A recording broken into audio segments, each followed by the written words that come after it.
দুর্দান্ত উৎসাহ, শুধু জেতার অপেক্ষা। এখানে জয় হয়ে গেছে, খালি 4 তারিখ অপেক্ষা। যারা অন্য রাজ্য থেকে ডেলি প্যাসেঞ্জারি করতে এসেছিল, বিগত দিনে 21শে নির্বাচনে 24শে নির্বাচনে তারা এসেছে, তারা গোহারা হেরেছে, বাড়ি গিয়েছে। এবারও গোহারা হাঁটবে, বাড়ি যাবে। পরিবর্তন হলে সারা বাংলার উন্নয়নটা দেবো। বাংলা যেভাবে পিছিয়ে গেছে, সমস্ত জাতি, সমস্ত শ্রেণীর মানুষ আবার বাংলাকে নতুন করে সাজাবো। এভাবে বাংলাকে বঞ্চনা করেছে। 100 দিনে কাজে টাকা দেয়নি, আবাস যোজনা টাকা দেয়নি। আমরা বাঙালি বাংলা ভাষায় কথা বলি, তার জন্য অন্য রাজ্যে আমরা যখন কর্মসংস্থানের জন্য গিয়েছি, সেই রাজ্যে নির্যাতন করা হয়েছে, বুলডোজার চালানো হয়েছে, এমনকি বাংলাদেশি তকমা দিয়ে বাংলাদেশ পাঠানো হয়েছে। সেই যোদ্ধার, সেই জমিদারদের বিরুদ্ধে বাংলা মানুষ রায় দেবে। দুর্দান্ত উৎসাহ, শুধু জেতার অপেক্ষা। এখানে জয় হয়ে গেছে, খালি 4 তারিখ অপেক্ষা। আপনারা বলছেন পরিবর্তন চাই, পরিবর্তন হলে কি করবেন? পরিবর্তন হলে সারা বাংলার উন্নয়নটা দেবো। বাংলা যেভাবে পিছিয়ে গেছে, সমস্ত জাতি, সমস্ত শ্রেণীর মানুষ আবার বাংলাকে নতুন করে সাজাবো। শাসক দল তৃণমূল কংগ্রেস বারবার বলছে যে বিজেপি হচ্ছে সাম্প্রদায়িক দল এবং মুসলিম বিরোধী।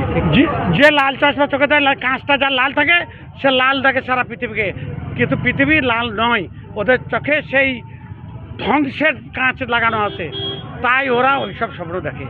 বিজেপি উন্নয়নের দল, মোদির দল। এটা অভূতপূর্ব রেজাল্ট হবে। বীরভূম, বর্ধমান, যেগুলো আমরা দায়িত্ব আছে, অভূতপূর্ব রেজাল্ট হবে, ভাবতে পারবে না মানুষ।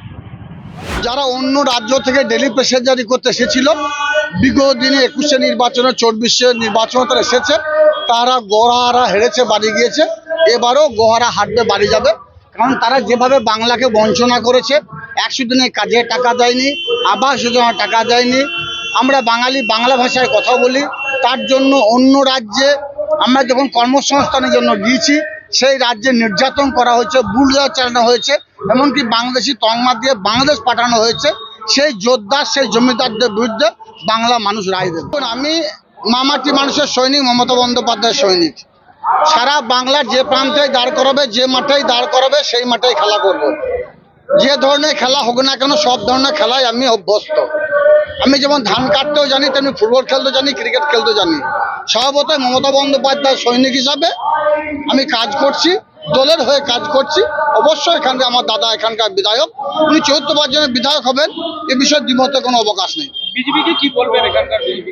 এখানকার নয়, সারা বাংলার বিজেপি থেকে বলবো, যেভাবে 2011 সালে বাংলা থেকে বামপন্থকে উৎখাত করেছি আমরা, তারা 35 বছর বাংলাকে শাসন করেছিল, কিন্তু বাংলার উন্নয়ন করেনি, শাসন নামে শোষণ করে গেছে।